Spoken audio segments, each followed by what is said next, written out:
السلام عليكم ورحمة الله وبركاته. أهلا بيكم، معاكم هدى محمد. والنهاردة هنعمل مع بعض بمكون واحد بس زبدة الفول السوداني بطريقة سهلة جدا وموفرة وصحية وبدون مواد حافظة وفي منتهى السهولة في البيت. ما ننساش ان زبدة الفول السوداني من الحاجات المهمة جدا للطاقة، مصدر للبروتين والكربوهيدرات والدهون الصحية، وغنية كمان فيها فيتامينز ومعادن. يلا بينا نسمي ونصلي على الرسول ونشوف مع بعض هنعمل وصفتنا الحلوة دي ازاي. انا جبت هنا كمية من السوداني المحمص المقشر من عند العطار. هسخنه في طاسة زي ما انتم شايفين لغاية ما يدفى عشان يبقى سهل عليا يخرج الزبدة بتاعته على طول لما اطحنه في الخلاط واضربه. بعد ما يسخن كويس زي ما انتم شفتوا كده يبقى دافي مش سخن قوي، حطيته في مطحنة الخلاط. لو عندك كبة هتسهل عليكي الوضع جدا، او تقدري تعملي بالهاند بلندر. انا ضربت في مطحنة الخلاط زي ما انتم شايفين كده لغايه ما وصلت للقوام ده. بعد كده هكمل بقى في الهاند بلندر عشان احط الكمية كلها مع بعضها. انا هنا مستخدمة 4 كيلو من الفول السوداني. هضرب كويس بقى جدا زي ما انتم شايفين كده. انا ما عملتش اي اضافات خالص، زي ما انتم شايفين القوام عامل ازاي متكتل وناشف. هضرب فيها لغايه ما هتلاقوها ساحت كده لوحدها وادت قوام لين وطري وسهل الفرد. تقدري تساعدي الهاند بلندر بتاعك في الضرب بان انت تضيفي معلقه واحده من زيت الذره او معلقتين، بحيث يديكي قوام ناعم وسهل وعامل زي ما يكون كريمي.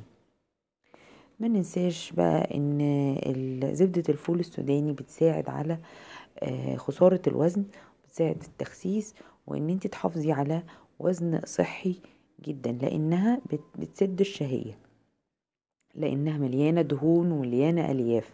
تمام. وكمان ما بتسببش ارتفاع في مستوى سكر الدم، فهي بتحافظ وبتسيطر على مستوى السكر في الدم. وكمان بتعزز من صحة القلب لان فيها دهون صحية جدا جدا. زي ما انتم شايفين بصوا القوام بدأ يبقى سايل ازاي، وبدأ الفول السوداني يطلع الزبدة بتاعته والقوام بتاعه يبقى سائل كده زي ما انتم شايفين وسهل الفرد. انا حطيت معلقتين من زيت الذرة علشان اخلي القوام سهل يتفرد معايا. ما تنسوش لما تدخل التلاجة بتجمد كمان شوية وبتمسك شوية. زي ما انتم شايفين دلوقتي زبدة الفول السوداني بتمنع الإصابة بأمراض القلب وبتحسن صحة القلب بشكل عام لما حد بنتناولها بشكل معتدل وبانتظام. وكمان بتساعد على بناء العضلات بالذات في رياضات كمال الأجسام وفي الجيم والكلام ده، فبينصحوا بيها طبعا كباتن في الجيم والكلام ده.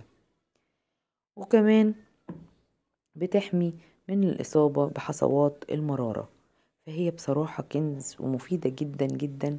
والفول السوداني من الحاجات الحلوة المغذية.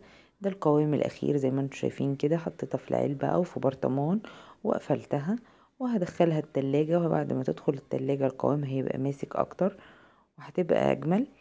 فيعني أنا دخلتها التلاجة حاجة بسيطة ساعة أو ساعتين، وهوريكم وأنا بفردها على التوست. قوامها جميل جدا حلو قوي. تقدري تخففي بيها النوتيلا، يعني تحطي معلقه نوتيلا على معلقه فول سوداني، زبده فول سوداني، وتديها لاولادك من غير ما ياخدوا بالهم لو هما ما بيحبوهاش، فهتتدارى في الشوكولاته وهيبقى طعمها حلو قوي وهياخدوا منها الفايده. يا رب يكون افدتكم والفيديو عجبكم. متنسوش تعملوا لي لايك. سلام عليكم.